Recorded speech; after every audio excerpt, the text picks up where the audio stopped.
राज ठाकरे यांनी थेट चंद्रपूर जिल्ह्यातला हा जो पारा वाढतोय आणि यामुळे जे जंगली जनावरं चंद्रपूर शहर काही इतर शहरांकडे वळत आहे याची दखल घेतलेली आहे आणि त्यांनी आपल्या मनसैनिकांना आदेश दिला आहे की ताडोबा आणि जे इतर जंगल आहे या भागामध्ये पाण्याचे अशा प्रकारचे छोटे छोटे टँक तयार करा जेणेकरून जे वन्य प्राणी आहेत ते जंगल सोडून शहरात येणार नाही आणि त्यांची पाण्याची गरज जी आहे ती जंगलाच्याच आसपास पूर्ण होईल। सध्या आपण लोहारा भागात आहे, अगदी चंद्रपूर शहराच्या जवळचा हा भाग आहे आणि ताडोबा व्याघ्र प्रकल्प आणि चंद्रपूर शहर यातल्या मधातला भाग आहे आणि याच ठिकाणी अशा प्रकारे 16 टँक जे आहेत ते तयार करण्यात आलेले आहे जेणेकरून जे ताडोबा व्याघ्र प्रकल्पातील आणि या भागातील जे जनावर आहे ते चंद्रपूर शहराकडे वळणार नाही। आपल्यासोबत मनसेचे जिल्हाध्यक्ष मनदीप रोडे सध्या आहे।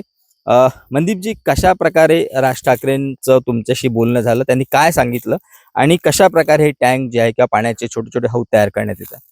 एक साधारण 7-8 दिवसापूर्वी माननीय राजसाहेबांचा फोन आला। त्यांनी आम्हाला एक प्रश्न म्हणजे त्यांनी आदेश दिला की आपल्या चंद्रपूर जिल्हा हा वन्य प्राण्यांनी व जंगलांनी नाही का आहे असा आहे। तर ते वन्य प्राणी जंगलातील वन्य प्राणी हे शहराच्या भागात येऊन राहिलेले आहेत। शहराच्या भागात आले तर बरेचसे अपघात होऊन राहिलेले आहेत रस्त्यावरती किंवा मग शिकार होण्याचे प्रकार राहते। तर अशा वेळेस ना आज चंद्रपूरचं तापमान सुमारे 44, 45, 46च्या घरात गेलेलं आहे।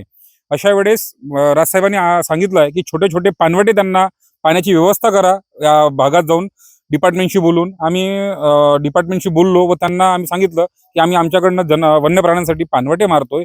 पाणवटे आम्ही साधारण आज ज्या प्रमाणात आम्हाला पाणवटे मारायचे होते त्या प्रमाणात आम्ही त्यांना पाणवटे मारलेले आहेत, त्या पाण्याची व्यवस्था करून दिलेली आहे। बस आम्हाला म्हणजे याचा समजून येते की सन्माननीय राजसाहेब ठाकरे यांचं ज्या प्रकारे महाराष्ट्राच्या जनतेवर प्रेम आहे त्याच प्रकारे मुख्य जनावर बी त्यांची भावना समजून घेतात, त्यांच्यावर प्रेम आहे। बस एवढंच।